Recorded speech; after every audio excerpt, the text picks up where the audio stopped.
Amsal 18 ayatnya yang ke-21. Jadi di sini dikatakan hidup dan mati dikuasai oleh lidah. Siapa suka menggemakannya akan memakan buahnya. Di sini saudara dikatakan lidah. Tuhan menciptakan tubuh kita ini dengan berbagai-bagai anggota di dalamnya. Tetapi ada satu yang tidak boleh dianggap sepele, yaitu namanya lidah. Lidah ini organnya hanya kecil, tetapi dia memiliki dampak yang sangat-sangat besar. Karena apa? Karena dengan lidah ini kita memakai itu untuk apa? Untuk menghibur orang, untuk menguatkan orang lain, untuk membangun orang. Tetapi dengan lidah yang sama itu dipakai orang untuk menghancurkan karakter orang lain, untuk merusak hubungan orang lain, untuk mengutuk orang lain. Jadi lidah ini mempunyai peran yang sangat penting terhadap kehidupan manusia. Karena dari mulut yang sama, dari lidah yang sama ini biasanya keluar kutuk dan berkat. Tetapi sebenarnya firman Tuhan itu tidak menghendaki demikian. Karena apa saudara? Karena trompet tubuh ini adalah apa? Bait Allah. Seharusnya yang keluar dari bibir mulut kita ini bukanlah perkataan kutuk, bukanlah perkataan yang sia-sia, bukanlah perkataan yang menjatuhkan orang, yang memfitnah orang, yang merendahkan orang.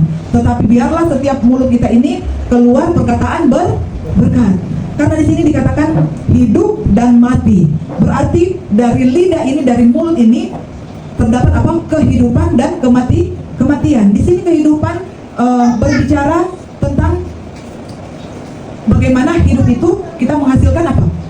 Berkat jangan orang pikirkan menghasilkan uang, jangan. Itu karena berkat banyak sekali yang Tuhan siapkan di dalam kehidupan kita. Tetapi di sini juga ada yang namanya mati.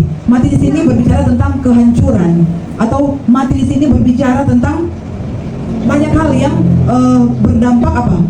Buruk, bukan menghasilkan kehidupan. Dan dari perkataan lidah ini itu semua keluar saudara. Jadi bagaimana kehidupan kita sebagai anak-anak Tuhan, kita mempergunakan mulut lidah ini sebagaimana mestinya. Karena apa yang keluar dari mulut itu berasal dari hati.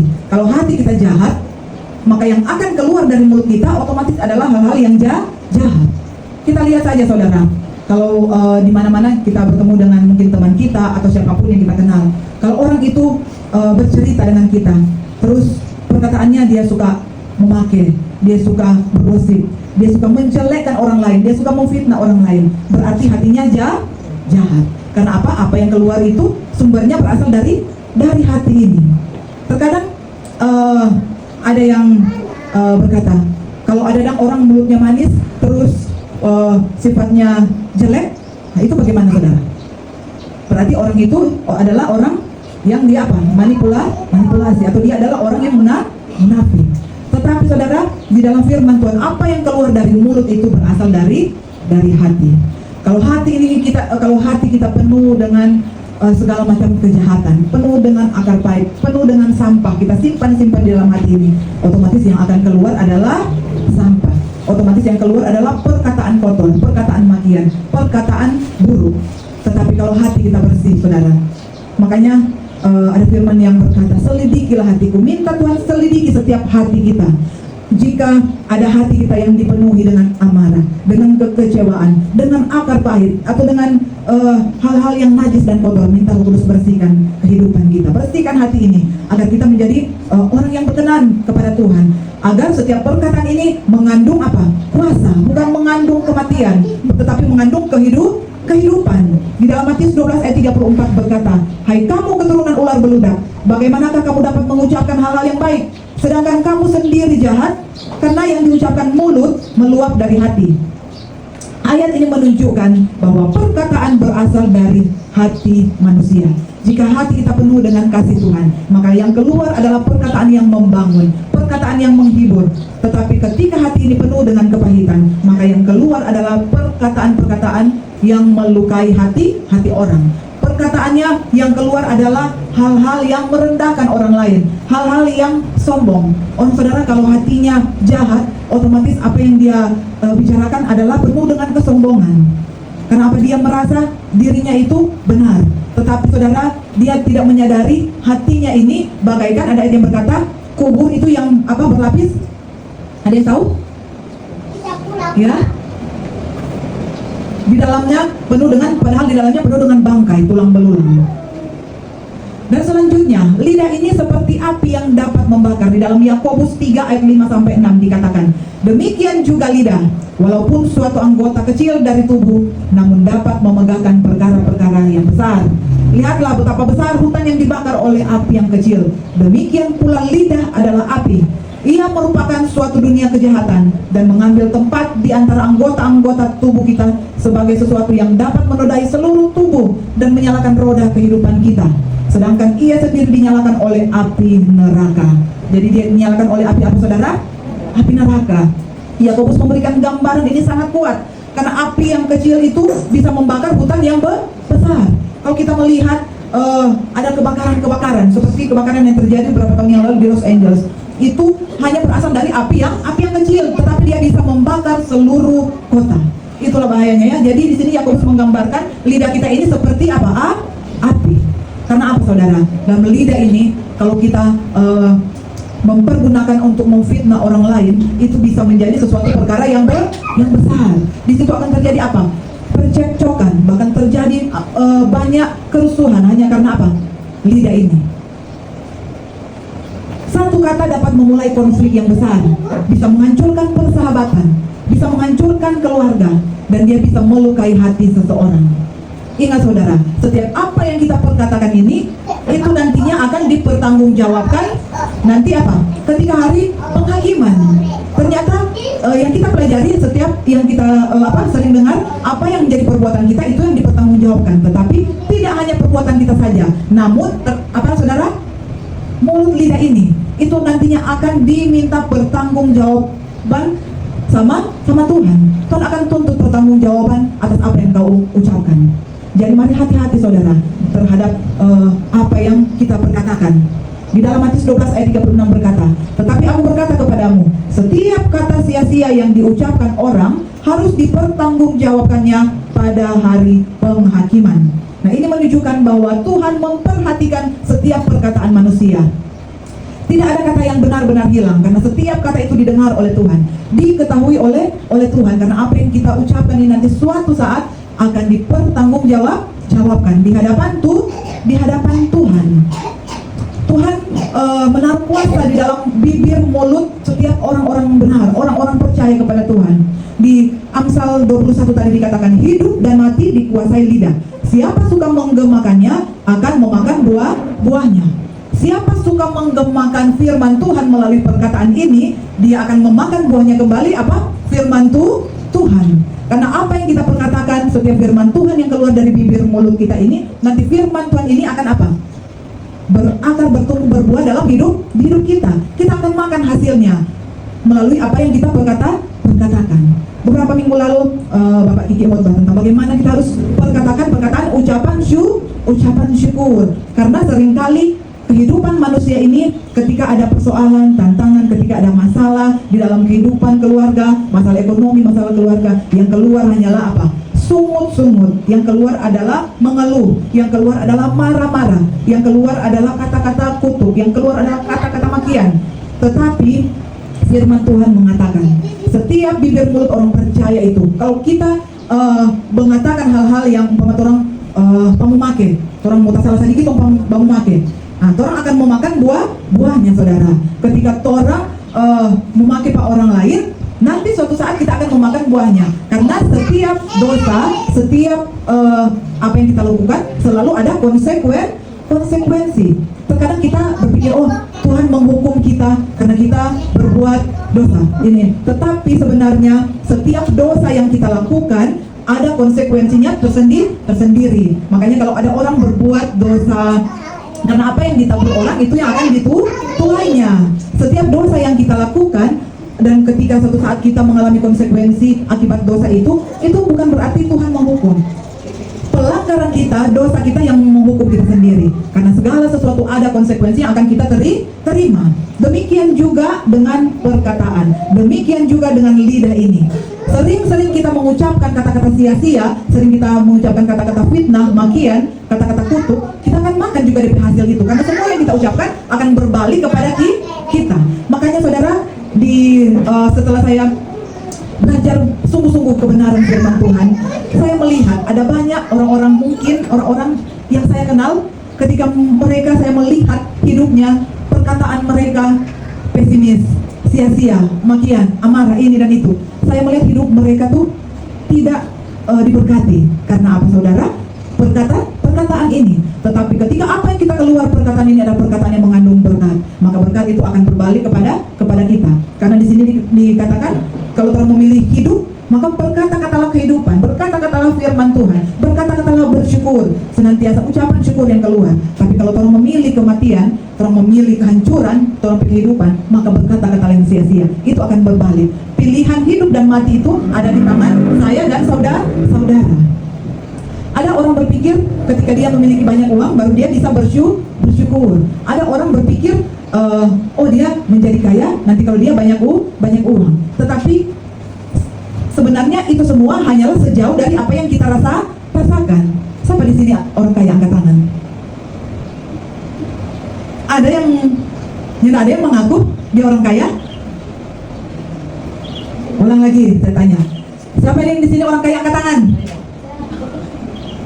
Siapa di sini orang miskin, angkat tangan? Yang kaya di mau angkat tangan, yang miskin lagi mau angkat tangan. Sekarang mau tanya lagi, angkat tangan ya. Siapa yang di sini orang kaya, angkat tangan? Angkat tangan. Berarti yang di sisa dia orang miskin. Kalau dia angkat tangan ya, saya sudah tidak mau tanya lagi. Saya mau tanya. Siapa ya mau tanya duluan? Buat saudari Patricia, tadi angkat tangan? Angkat. Mengapa Patricia mengatakan Patricia adalah orang kaya? Karena kaya kan relatif. Kalau misalkan cukup ya, kalau misalkan dikatakan miskin kan bawahnya cukup. Kalau kaya masih tak cukup ya. Ya, terima kasih. Ada yang lain, Ibu Anja? Karena kita rasa kaya karena tapi Bapak kaya. Amin. Ibu Alvinja. Hidupkan dalam Tuhan itu adalah Tuhan yang penuh dengan segalanya. Amin. Yang mewakili 3 orang kaya orang. Dan saya akan mengatakan, karena saya mengutip dari firman Tuhan. Tuhan Yesus dijadikan miskin agar saya dan saudara menjadi kaya. Amin. Amin. Jangan pernah sekarang yang miskin, coba yang tidak angkat tangan. Mungkin mulai dari Bapak Frank. Sebenarnya bukan orang kaya sama miskin, tapi saya berdoa saya dan saya Tuhan kepada Tuhan dan saya mesti karena senang tidak ada apa-apa dalam hidup kepada Tuhan. Semuanya yang ada dan ada Tuhan. Amin. Bapak Aditya. Sama juga. Semua sama di hadapan Tuhan. Yang penting ada bakalan. Nah, itu saja. Sebenarnya saudara, miskin dan kaya itu hanya sejauh dari apa yang kita rasakan. Ada orang yang dia sudah kaya, memiliki banyak kekayaan, tapi dia tidak merasa kalau dia kaya. Tetapi ada orang sederhana, tetapi karena hidupnya limpah dengan ucapan syukur, disitulah dia merasa dia apakah kaya. Karena apa saudara? Dia merasa, seperti yang saya bilang, dia merasa cukup. Karena ada banyak orang-orang kaya, mereka semakin kaya, tetapi ada banyak orang kaya semakin mengejar. Jangan saudara anggap pikir ada banyak orang-orang kaya yang mereka karena mereka banyak uang, tetapi mereka murah hati. Tetapi ada banyak orang-orang yang sederhana, tetapi hatinya murah hati. Mereka adalah orang-orang kaya di hadapan Tuhan. Kita semua memang pada dasarnya bukan orang yang banyak uang, saudara. Tetapi sebenarnya Patricia bilang, tolong rasa tolong cukup. Ketika tolong merasa cukup, hati ini limpah dengan syukur. Karena apa? Tolong merasakan, walaupun tolong pikir tolong cukup, tapi pemeliharaan Tuhan sempurna dalam kehidupan kita secara pribadi. Dan disitulah hidup dan mati dikuasai lidah. Kalau kita sering memperkatakan kita ini miskin, miskin itu juga relatif saudara. Miskin itu bukan hanya berkata miskin dari kekayaan, ada miskin rohani, ada juga miskin pengetahuan. Jadi kaya dan miskin ini ada begitu banyak artinya itu luas. Tetapi bagaimana kehidupan kita ini, kalau kita mau diberkati oleh Tuhan, jangan kita memperkatakan diri ini, jangan kita mengutuki diri ini sendiri yang mana mengatakan saya tidak mampu, saya ini hanya berasal dari keluarga orang susah, orang tua saya ini tidak mampu, oh saya ini bukan pewaris, saya ini perintis, saya ini punya sekolah tinggi, saya ini bisa berkata-kata. Nah itu terus yang kita pikirkan, yang kita ucapkan, kehidupan kita akan jadi seperti itu. Tetapi kalau kita berpikir yang mana hidup ini berharga, saya dan saudara berharga atau tidak? Berharga, saudara. Karena apa? Karena Tuhan Yesus sudah tebus kita. Dia angkat kita dari alam maut, dan dia katakan kita ini berharga dan mulia. Terkadang kehidupan kita ini baperan karena apa? Kita mendengar ada orang yang memfitnah kita, ada orang yang merendahkan kita, ada orang yang bercerita buruk tentang kita. Disitulah hati ini rasa apa? Rasa susah, rasa sedih, dan kita simpan itu di dalam hati. Orang jelek-jelekan kita simpan itu dalam hati. Orang maki-maki kita simpan itu di dalam hati. Orang rendahkan kita simpan terus dalam hati. Dan bukan hanya simpan, manusia ini dia pikir, dia ingat terus apa yang orang katakan terhadap dia. Padahal hidup kita ini tidak ditentukan oleh kata orang. Ada banyak orang yang meremehkan kita, ada banyak orang yang menganggap kita ini tidak ada apa-apanya. Tetapi kalau kita punya satu pemikiran, kita ini berharga, kita ini mulia, karena kita sudah ditebus oleh darah Yesus. Kita ini tidak akan terprovokasi dengan apa kata orang. Tetapi ketika kita hidup apa kata firman Tuhan, semua apa yang dikatakan orang itu tidak akan kita simpan di dalam hati kita. Kita tidak akan tidak akan pikir-pikir apa itu kata orang, tetapi yang kita pikirkan adalah apa kata firman kepada kehidupan kita. Pikirkan apa yang baik, pikirkan apa yang manis, apa yang mulia, pikirkan itu hal-hal yang kebaikan Tuhan. Maka kalau kita renungkan firman Tuhan, kita memikirkan apa kebaikan Tuhan, hati ini limpah dengan syukur. Tidak peduli ada masalah ini, ada masalah itu, tidak peduli uang kita pas-pasan, tidak peduli ini dan itu, tetapi hati ini limpah dengan syukur. Yang usah ingat apa orang ada backing pak kita, apa orang ada bicara pak kita, yang usah ingat itu saudara. Tetapi yang perlu kita ingat adalah renungkan kebaikan Tuhan, firman Tuhan. Karena kalau hidup ini sudah dipenuhi dengan firman Tuhan, maka yang keluar juga adalah perkataan kehidupan, perkataan berkat yang keluar, bukan menjatuhkan orang. Terkadang di dalam beberapa pembicaraan ada yang bilang, oh aduh ini pendeta, ini hamba Tuhan ini ada kasus ini, dia ada ini Kang. Saya saudara tidak mau terlalu tanggapi, saya hanya berkata biarkanlah itu urusan mereka dengan Tuhan. Bukan berarti ketika hamba Tuhan itu melakukan kesalahan dan kita mentolerir apa yang mereka lakukan. Tetapi saudara, ketika kita hati ini sudah diperbaharui, mulut ini tidak akan cepat-cepat untuk menghakimi orang lain. Biarlah apa yang mereka lakukan itu nanti mereka pertanggungjawabkan di hadapan Tuhan. Karena setelah saya jadi hamba Tuhan, ternyata saya mengalami yang namanya menjadi hamba Tuhan itu berat, saudara. Karena apa? Setiap hari harus berjuang melawan kedagingan. Setiap hari harus apa yang namanya pikul salib. Setiap hari yang kita alami adalah harus sangkal diri. Dan itu tidak mudah dengan daging ini. Itu selalu bertentangan. Makanya saudara, ketika ada berita-berita ini kita mendengar, ada hamba Tuhan ini, saya tidak berani, saudara. Karena apa? Saya merasa saya pun tidak lebih baik dari orang lain. Kalau kita sudah mengalami pembaharuan kehidupan ini, ketika kita melihat ada orang lain yang mungkin berbuat salah, berbuat dosa, perkataan ini tidak akan menghakimi orang itu. Tetapi perkataan yang keluar adalah perkataan kasih, perkataan yang menguatkan orang lain, perkataan yang membangun. Jangan ada orang yang jatuh, tambah orang hakimi ini hidup yang sudah jatuh tertimpa tangga pula.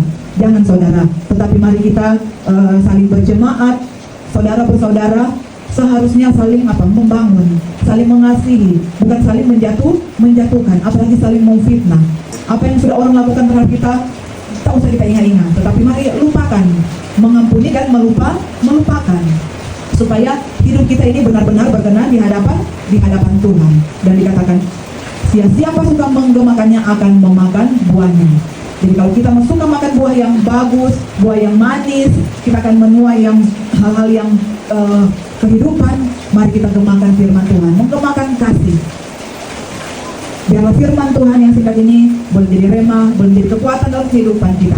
Hamba Tuhan terbatas dalam menyampaikan firman Tuhan, tetapi ada suatu kuasa, suatu pribadi yang tidak pernah terbatas, yaitu Roh Kudus, yang akan menjelaskan kehidupan kita lebih jauh lagi, supaya setiap firman ini masuk, bertumbuh dan berakar dalam kehidupan kita.